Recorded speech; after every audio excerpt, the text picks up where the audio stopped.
Assalamualaikum warahmatullahi wabarakatuh. Hai siswa kelas 4 sekolah dasar. Bagaimanakah kabar kalian hari ini? Semoga kalian tetap sehat selalu dan tetap semangat untuk belajar. Utamanya belajar pendidikan agama Islam dan budi pekerti. Oke, untuk kelas 4 kali ini kita akan mengadakan penilaian harian untuk pelajaran 4. Masih ingatkah kalian pelajaran 4 itu membahas tentang apa? Nah, pelajaran 4 itu membahas tentang bersih itu sehat. Kalian sudah memahami tentang bersih itu sehat? Bagi yang ingin belajar lagi tentang bersih itu sehat, baik itu bagian 1, bagian 2 maupun bagian 3, bisa dipelajari kembali lewat link yang ada di kolom deskripsi di bawah ini. Oke ya. Jadi silahkan belajar dulu. Setelah belajar pada bagian 1, bagian 2, bagian 3, baru mengikuti penilaian harian. Oke, sudah siap? Buku tulisnya juga sudah disiapkan? Oke, kalau sudah siap, kita mulai soal yang pertama. Soal yang pertama, silahkan disimak. Terbebas dari sesuatu yang kotor itu disebut apa? A. Suci. B. Bersih. C. Najis. D. Hadas. Silakan dipilih salah satu yang kalian anggap benar. Soal nomor 2.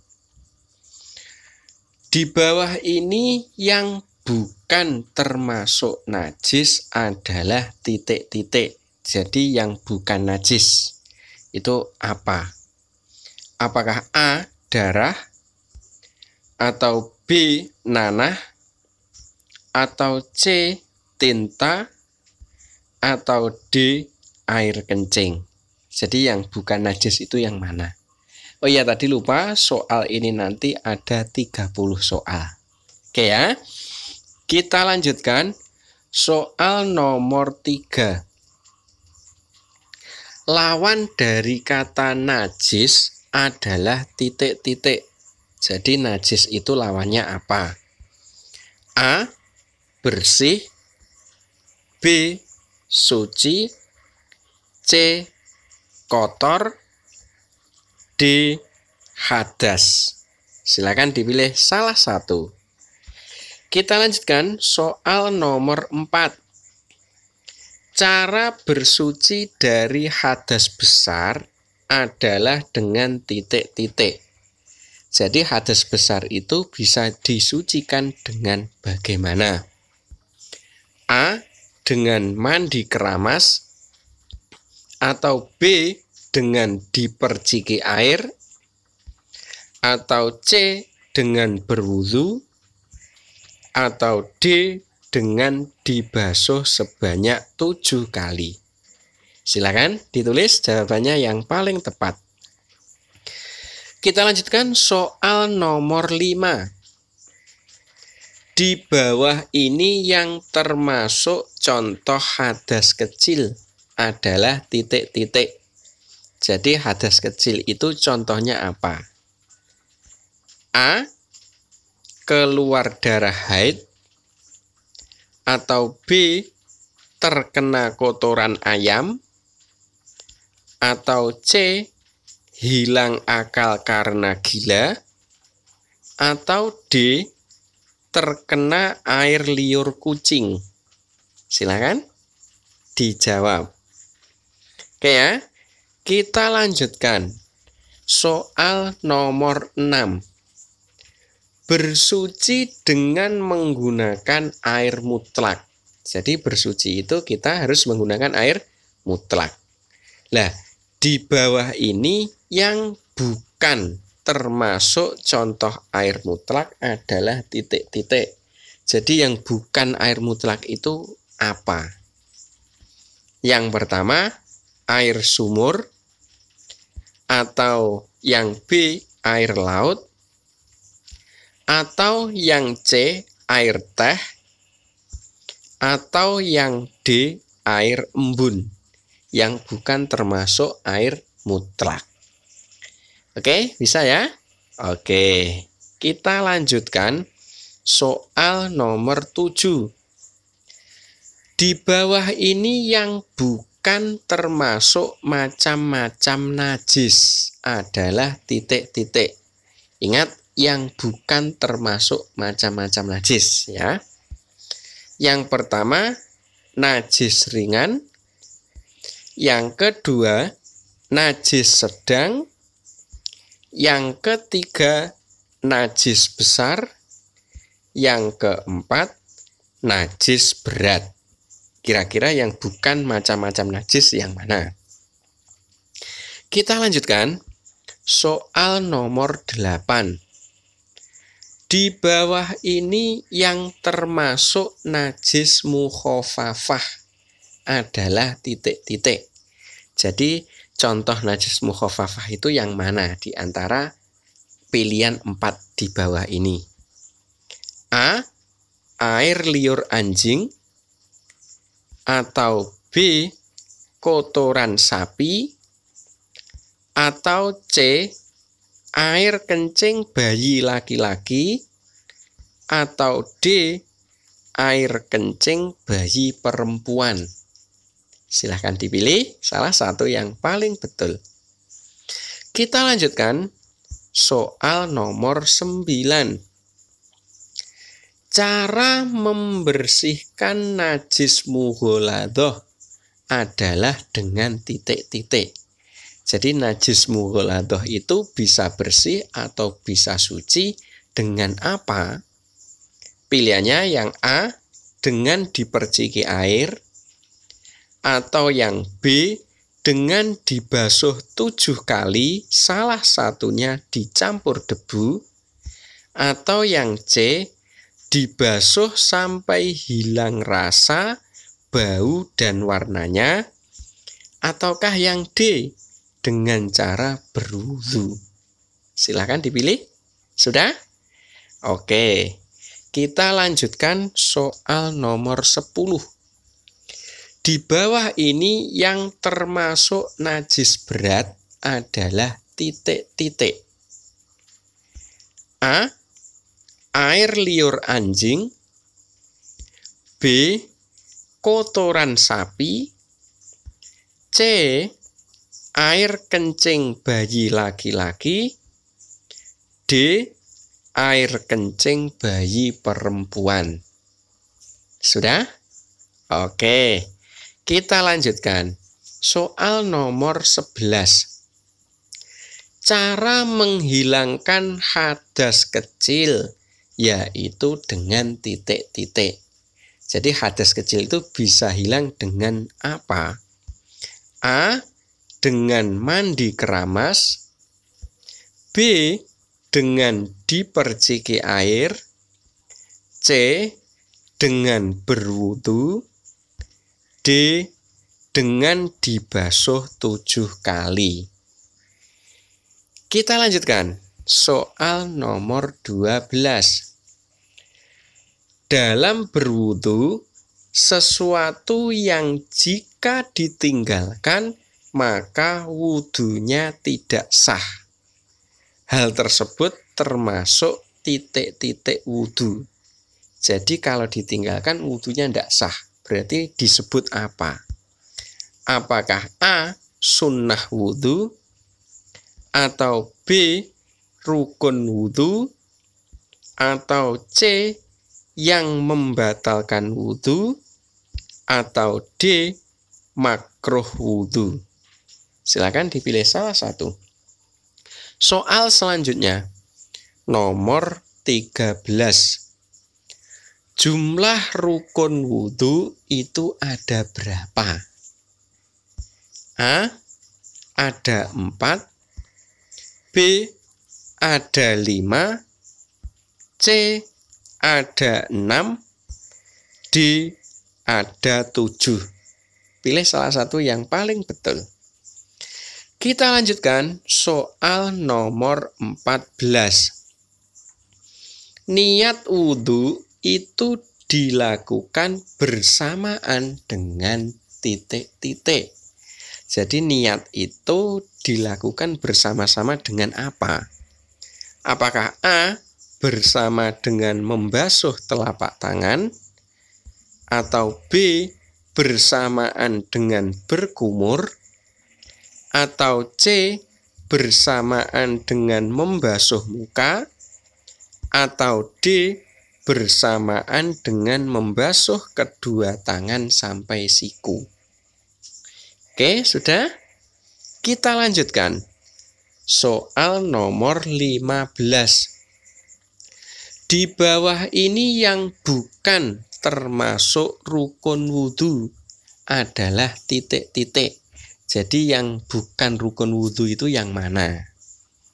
Apakah A membasuh kedua kaki sampai mata kaki, atau B membasuh telinga, atau C mengusap sebagian kepala, atau D membasuh kedua tangan?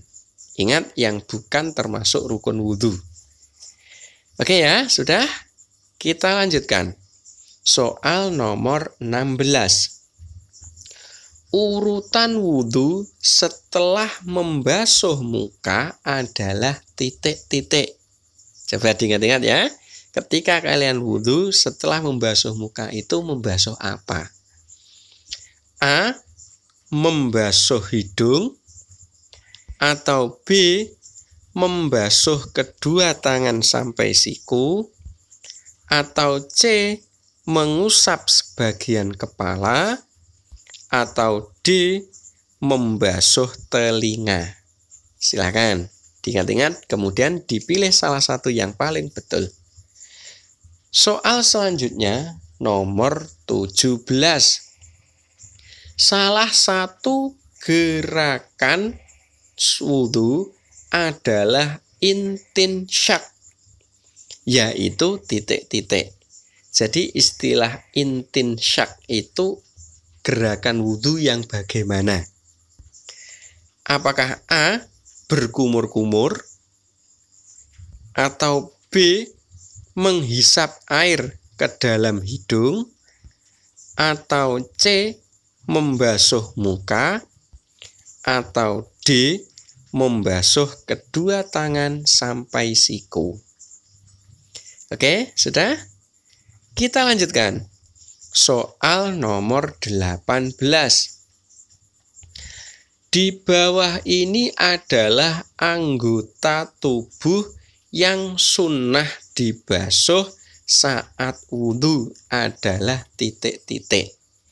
Jadi membasuh anggota wudhu di bawah ini nanti hukumnya sunnah.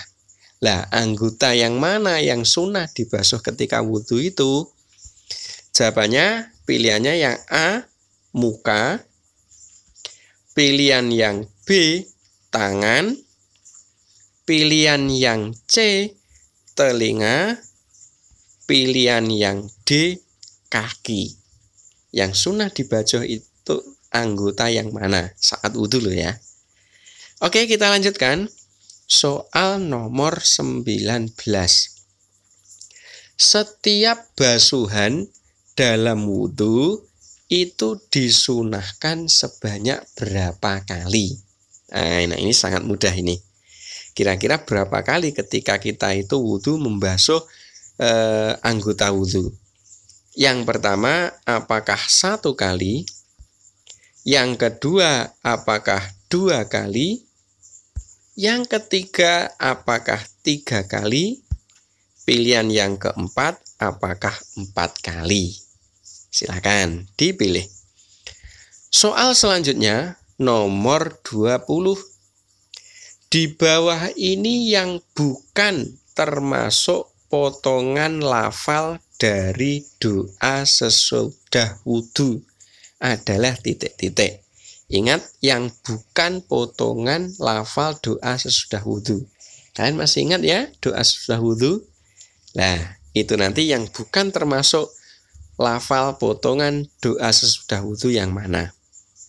Yang A, wa asyhadu anna Muhammadan abduhu.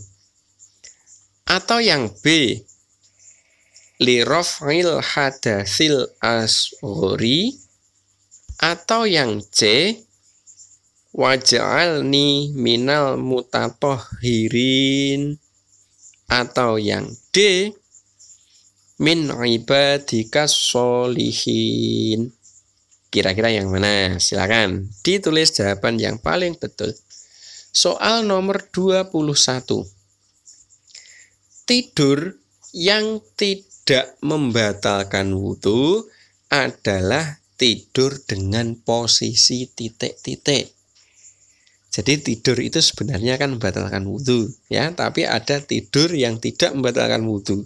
Nah, tidur yang bagaimana yang tidak membatalkan wudhu itu? A. Tidur dengan duduk, atau B. Tidur dengan bersandar, atau C. Tidur dengan berbaring, atau D. Tidur dengan terlentang. Silakan dipilih. Sudah? Kita lanjutkan. Soal nomor 22. Di bawah ini yang bukan termasuk hal-hal yang membatalkan wudhu adalah titik-titik. Jadi yang bukan membatalkan wudhu, ya. Apakah A. Keluar sesuatu dari kubul dan dubur, atau B. Hilang akal karena gila, atau C. Menyentuh lawan jenis dengan penghalang, atau D. Menyentuh kemaluan dengan telapak tangan. Ingat, yang bukan membatalkan wudhu.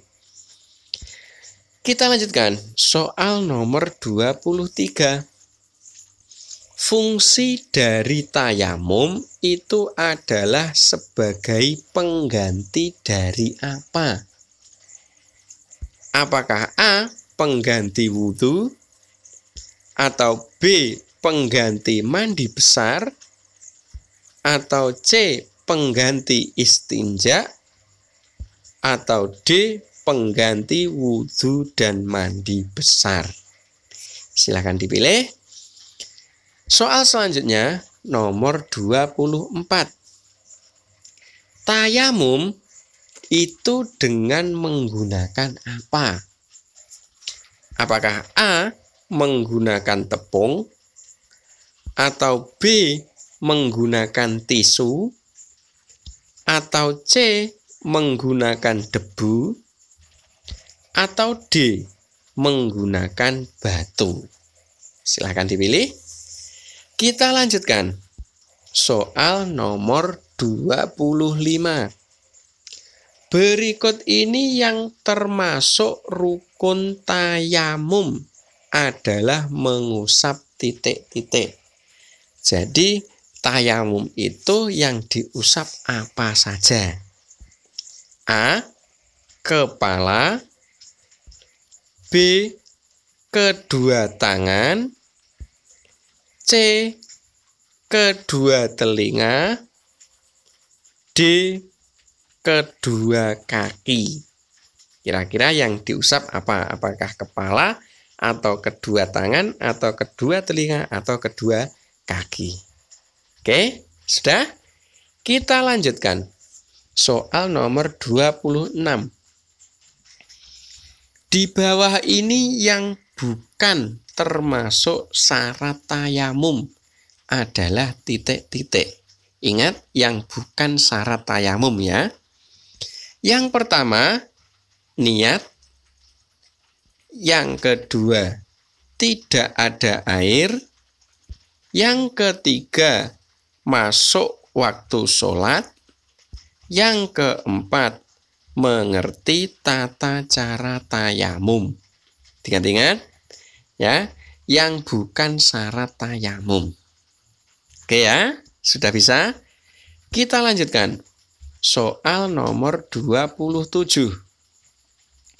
Di bawah ini adalah keadaan yang diperbolehkan tayamum, yaitu titik-titik.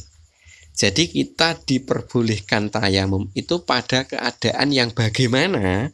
Seperti itu. Apakah A, ketika tidak ada air dan ketika cuaca dingin, atau B, ketika tidak ada air dan ketika sakit, atau C, ketika cuaca dingin dan ketika sakit, atau D, ketika cuaca dingin dan ketika menjadi musafir. Kira-kira kita diperbolehkan yang mana? Oke ya, kita lanjutkan. Soal nomor 28. Anggota tubuh yang diusap saat tayamum adalah titik-titik. Jadi saat tayamum itu kita mengusap anggota tubuh mana saja? Pilihannya A, wajah dan telinga, atau B, wajah dan tangan, atau C, tangan dan kaki, atau D, wajah dan kaki. Silakan dipilih. Kita lanjutkan. Soal nomor 29.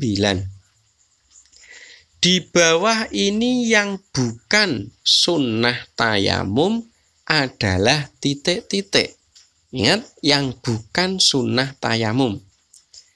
Pilihannya A, membaca basmalah, B, membaca niat dalam hati, C, membaca doa sesudah tayamum, atau D, yaitu mendahulukan anggota tubuh yang kanan. Silakan dipahami dan dipilih yang betul A, B, C, atau D, yang bukan sunnah tayamum. Oke, kita lanjutkan soal yang terakhir, yaitu soal nomor 30. Menemukan air itu termasuk apanya tayamum? Jadi setelah atau ketika tayamum kok menemukan air? Nah, menemukan air itu termasuk apanya tayamum? Yang pertama, syaratnya tayamum, ataukah pilihan yang kedua, rukun tayamum, atau pilihan yang ketiga, sunnah tayamum, atau pilihan yang keempat, yang membatalkan tayamum. Silahkan ditulis. Karena sudah mencapai 30, berarti soal penilaian harian untuk pelajaran 4 ini selesai. Kalian sudah selesai mengerjakan? Oke, semoga nilai dari penilaian harian pelajaran 4 ini nilai kalian bagus-bagus semua. Oke, demikian, semoga bermanfaat. Saya akhiri. Assalamualaikum warahmatullahi wabarakatuh.